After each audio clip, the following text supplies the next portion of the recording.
Day 3 Word of God Jeremiah chapter 1 verse 19. They shall fight against thee, but they shall not prevail against thee. For I am with thee, saith the Lord, to deliver thee. Jeremiah chapter 1 verse 19 is part of God's initial call and commission to the prophet Jeremiah. Jeremiah was called to be a prophet to the nations during a time of great turmoil and decline for the kingdom of Judah. His ministry began around 627 BC, during the reign of King Josiah, and continued through the reigns of several kings, witnessing the fall of Jerusalem and the Babylonian exile. Jeremiah faced intense opposition and hostility from both the people and the rulers of Judah because of his prophetic messages, which often warned of impending judgment due to their disobedience to God. In this verse, God reassures Jeremiah that, although he will face resistance, those who oppose him will not succeed because God himself will be with Jeremiah to deliver him. They shall fight against thee refers to the inevitable opposition and hostility Jeremiah will face as he carries out his prophetic mission. They includes the leaders, priests, false prophets, and even the people of Judah who would resist Jeremiah's messages because they were challenging and often unwelcome. God does not promise Jeremiah a smooth path but prepares him for the difficulties ahead. But they shall not prevail against thee, is God's promise that, despite the opposition, those who fight against Jeremiah will not succeed. This statement assures Jeremiah that while he will face conflict and persecution, his enemies will not be able to overcome him or stop the fulfillment of his mission.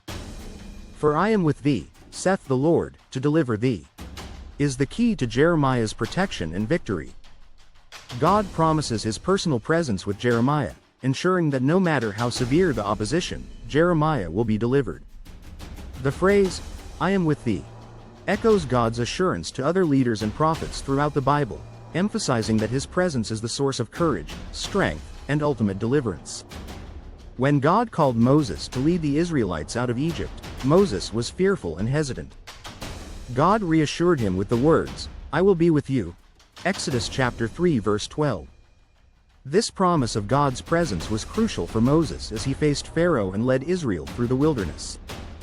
In Psalm chapter 27 verse 1-3, David declares, The Lord is my light and my salvation. Whom shall I fear? The Lord is the strength of my life. Of whom shall I be afraid? Despite the many enemies David faced, he trusted in God's presence and deliverance, much like the assurance given to Jeremiah.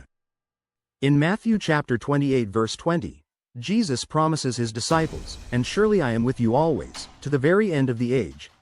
This assurance is given as they embark on their mission to spread the gospel, much like Jeremiah's mission to deliver God's message despite opposition. In Romans chapter 8 verse 31, Paul writes, If God is for us, who can be against us? This verse echoes the confidence that comes from knowing God's presence is with his people, protecting and delivering them in the face of adversity. For believers today, Jeremiah chapter 1 verse 19 serves as a powerful reminder that God's presence is with us, even when we face opposition or challenges in our walk of faith. It encourages us to stand firm in our calling, knowing that while difficulties may come, they will not ultimately defeat us because God is on our side. This verse challenges us to trust in God's deliverance, even when the odds seem against us or when we feel alone in our mission. It also invites us to find courage in the promise that God is always with us. In times of fear, doubt, or resistance, this verse reassures us that God will not abandon us but will sustain and protect us. Ultimately, it encourages us to boldly proclaim and live out God's truth, confident that his presence is our shield and strength, and that no enemy or obstacle can prevail against us when we are in his will. God bless you and give you grace after grace.